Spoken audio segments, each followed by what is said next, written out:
një letër të hapur Altin Dumanit, e dija që nuk do merra përgjigje, sepse s'mund të merret ai me ne të gjallët e vdekshëm. Po, edhe me vogëlsira. Edhe i kam bërë pikërisht të pyetje që kur konsiderohet një aferë korruptive si grup i strukturuar kriminal, sipas logjikës time që jam gjysmë juriste, sepse jam audituese ligjore.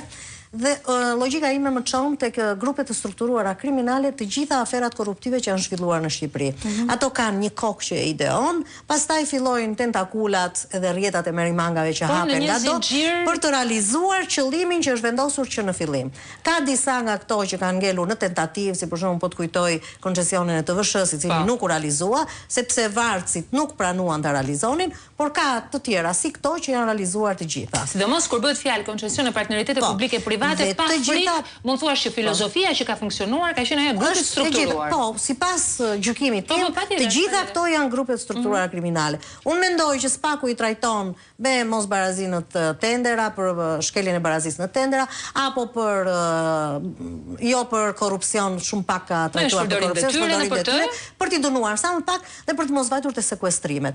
Ose për të mos shkuar deri lart fare, ëh? Po, tani po të shikosh të gjithë njerëzit në fund mbasi e diskutojnë një çështje të tillë korruptive, thonë, mirë, po parat i marrin ata. Do të thënë parat ata i gëzojnë. Kushdo nga ne këtu mund t'i bënte edhe 3-4 vjet burg pa problem, vetëm që të kishte parat në fund. Dhe po i bëjnë me thënë të drejtën. Ndërsa kur është një grup i strukturuar kriminal dhe fillon hetimi pasuror, jo vetëm i një personi, por dhe i personave të tjerë, po dhe u sekuestrojnë dhe të gjitha pasuritë, sepse ndiqet paraja ku ka shkuar paraja. Pra bëhet për këtë arsye, pra shmangja e grupit